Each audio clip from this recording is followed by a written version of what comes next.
এই রুগীটার বাসায় গিয়ে সেবা দিচ্ছি। আমাদের যে রুগীগুলো, এই রুগীগুলো আসলে হসপিটালের আওতাভুক্ত। যেমন ধরেন আমি যদি আপনাকে এভাবে বলি, একটা ফিজিওথেরাপি পেশেন্ট কবে সুস্থ হবে এটা কি আমরা জানি? তাহলে ওনাকে কি হসপিটালে ভর্তি থেকে সেবা দেওয়াটা আসলে সম্ভব? সম্ভব না। আচ্ছা, আপনি যদি একটা অটিস্টিক বাচ্চার কথা বলেন, তাকে তো হসপিটালে ভর্তি থেকে সেবা দেবেন। আমরা একটা বৃদ্ধ বাবা মা, তাকেও তো আমরা হসপিটালে ভর্তি থেকে সেবা দেবো না।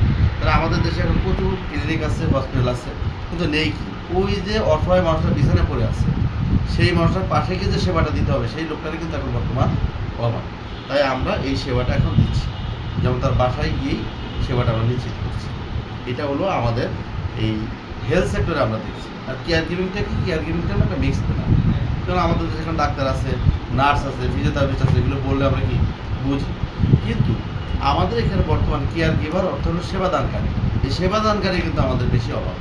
তো সেই ক্ষেত্রে এটা 3 মাস, 6 মাস, 9 মাস, এই টোটাল এই 9 মাসও লাগে টোটাল এই কেয়ার গিভার হয়ে কি পরিপূর্ণ বের হয়ে আসে।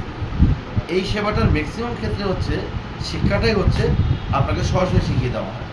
যেমন একটি মানুষ, তাকে আমরা শিখিয়ে দিচ্ছি ফার্স্ট এড কীভাবে দিতে হবে, বেসিক নার্সিংটা আমরা শিখিয়ে দিচ্ছি তাকে, নার্সের কাজগুলো সে সরাসরি করতে পারবে। বেসিক ফিজিওথেরাপি শিখিয়ে দিচ্ছি, অর্থাৎ ফিজিওথেরাপিস্টের অ্যাসিস্ট্যান্ট বলে কি কাজ করতে পারবে। তাকে নিউট্রিশন শিখিয়ে দিচ্ছি, কেন একটা রোগীকে শুধু ওষুধ হবে, তাকে অবশ্যই তাকে ওদের পাশাপাশি খাদ্যটা কী করতে হবে, আমাকে ভালোভাবে সে পুষ্টি পাচ্ছে কিনা সেটাকে বুঝে আমাকে খাওয়াতে হবে। তাকে আমরা শেখাচ্ছি সাইকোলজি, কারণ একটা রোগীকে কাউন্সেলিং করাটা কিন্তু অনেক বড় একটা বিষয়। তাহলে আমরা সেই কাউন্সেলিংটা যেন করতে পারি সেটাকেও আমরা কি শিখিয়ে দিচ্ছি। আমরা শিখিয়ে দিচ্ছি তাকে অটিজম ম্যানেজমেন্ট, অটিস্টিক বাচ্চাদেরকে আমরা কেয়ার দিতে পারি। ডিমেনশিয়া ম্যানেজমেন্ট শিখিয়ে দিচ্ছে। একটা মানুষ যখন 80 বছর 90 বছর বয়স হয়ে যায়, সে কিন্তু সুস্থ না অসুস্থ হয়, তার কিছু বিষয় থাকে, সে ভুলে যায়, একা চলতে পারে না, মেজাজ খারাপ থাকে, হ্যাঁ, অভিমানী হয়। এই মানুষদেরকে যেন সে সেবা দিতে পারে, হাউসকিপিং শিখিয়ে দিচ্ছে। তাহলে আপনাকে বলেন যে একটা মানুষ যদি 9টা বিষয় 8টা বিষয় যদি সে পরিপূর্ণ জানে, তাহলে সে তো হেলথ সেক্টরে সব জায়গায় কাজ করতে পারবে। সে একজনের বাসায় গিয়েও কেয়ার নিতে পারবে, একটা হসপিটালেও কাজ করতে পারবে, একটা ডাক্তারের অ্যাসিস্ট্যান্ট হিসাবেও সে কী করতে পারবে, কাজ সহযোগিতা করতে পারবে, আবার সে একটা ফিজিওথেরাপিস্টের অ্যাসিস্ট্যান্ট হিসাবে কাজ করতে পারবে। এই যে একটা মিক্সড প্ল্যান, তাহলে এই কাজটা যখন করতেছে সে একটা ওল্ড রুমে যেও কি সার্ভিস দিতে পারছে, তাহলে তার চাকরির অভাবটা কোথায় মিলবে? এই জন্য আমরা এখানে শতভাগ চাকরির নিশ্চয়তাটাও দিয়ে যাচ্ছি। আপনি জানলে আরও ভালো লাগবে আপনার যে বর্তমান সরকারের প্রধান উপদেষ্টা এটার উপর একটা বক্তব্য দিচ্ছে। আমি যদি এটা এক মিনিট কোথায় কোথায় বিশ্ববিদ্যালয় খুলে ফেলছে। এত বিশ্ববিদ্যালয় যখন আছে, বিশ্ববিদ্যালয়ের সঙ্গে একটা করে নার্সিং কলেজ যোগ করে দেন, অন্তত মেয়েগুলো ছেলেগুলো যারা শিখবে এসবেরও কাজে লাগবে। সঙ্গে সঙ্গে আন্তর্জাতিক ক্ষেত্রে এই চাহিদা কোনোদিন মেটাতে পারবে না। আমরা যত নার্স বানাতে পারি, অফুরন্ত চাহিদা। চিন্তাটা কিসের? আমাদের চিন্তার দোষ, কপালের দোষ, তা না হলে আমরা পারছি না, অন্তত আদর করে নিয়ে যেতে চাচ্ছি। তারপরে দেখলাম আরেক চাহিদা, আমাদের এই ছোট জায়গাতে ছোট কাজের মধ্যে কেয়ার গিভার সবাই জানে কিচ্ছু না, 6 মাসের ট্রেনিং। 6 মাসের ট্রেনিং দিলে জাপান হাজারে হাজারে নিয়ে যাবে, ইউরোপ হাজারে হাজারে নিয়ে যাবে, শুধু 6 মাসের ট্রেনিং। আমরা পাচ্ছি এই জায়গাটা হলো দেখেন যে জাপানের সাথে আমাদের একটা চুক্তি হয়ে গেছে বাংলাদেশ সরকার, 60,000 কেয়ার গিভার জাপান যাবে। এখন এই যে জাপানে যাবে তারা তো দক্ষতা চাচ্ছে, তাদের 2টা জায়গার উপর একটা ইন্টারভিউ হবে, একটা হলো যে ভাষা শিখতে হবে, একটা কেয়ার গিভিং শিখতে হবে।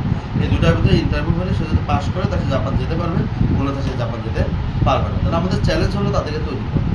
তো এই জায়গাটাকে আমরা যদি বলি আমাদের লিমিটেড কোম্পানি, এটা ইনফরমেশন সনদপত্র, আর শিক্ষা প্রতিষ্ঠান যেটা আছে এটা টোটালি হচ্ছে তারা সনদটা পাচ্ছে সরকার। আমরা এখানে পড়াশোনাটা করাচ্ছি, পরীক্ষা নিবে সরকার, সনদ দিবে সরকার। তাহলে এখানে এই সনদ দিয়েও প্রশ্নবিদ্ধ হওয়ার কোনো সুযোগ নেই, যেহেতু সরকার সনদ দিচ্ছে। এখানে লাইসেন্স 3 সার্টিফিকেট আমরা স্বাস্থ্য অধিদপ্তর থেকেও একটা কী রেখেছি, এনএসি নিয়ে গেছি, তাদের কোনো কমপ্লেন না থাকে। আমরা আরেকটা প্রশিক্ষণ দিচ্ছি ফার্স্ট এডের উপরে। কেন? দেখেন যে আমাদের সমাজে এখন আমরা শিক্ষার হার অনেক বেশি, কিন্তু আমরা এখানে কিন্তু আমাদের হেলথ সেক্টরে আমরা খুব বেশি দক্ষ মানুষ নেই। তাহলে আমরা কী করছি, মাত্র 2 মাসের একটা প্রশিক্ষণ দিয়ে দিচ্ছি। এই 2 মাসে তাকে শিখিয়ে দিচ্ছি যে একটি মানুষ হার্ট অ্যাটাক করলে কীভাবে সিপিআর দিতে হয়, ব্রেন স্ট্রোক করলে করণীয় কী, কেটে গেছে তার ব্যান্ডেজটা কীভাবে করতে হবে, তাকে ড্রেসিংটা কীভাবে করে দিতে হবে, তাকে একটা স্যালাইন কীভাবে দিতে হয়, ইঞ্জেকশনটা কীভাবে পুশ করতে হয়, প্রেশারটা মাপতে হয়, ডায়াবেটিক চেক আপ করতে হয়। এই সমস্ত কাজগুলো আমরা ফার্স্ট এডে শিখিয়ে দিচ্ছি। এবার সেখানে করে তাকে একটা ফার্স্ট এড বক্স দিয়ে দিচ্ছি, কারণ এটা আপনার ঘরে রাখতে হবে। আর প্রেশার মাপা মেশিনে থাকলে মাপো কি দিয়ে, ব্যান্ডেজের ইকুইপমেন্ট না থাকলে ব্যান্ডেজটা করবো কীভাবে? তাহলে ফার্স্ট এড বক্স দিয়ে দিলাম। আপনি দেখুন আমাদের দেশে আরও একটা প্রবলেম, সেটা কি? আমরা ভুল ট্রিটমেন্টের আওতায় পড়ছি। যে আমি ফার্স্ট এড জানি, আমি মেডিসিন লেখা শুরু করছি। কারণ আমরা তো তাকে মেডিসিন লিখতে বলি, তাহলে সে কী করবে?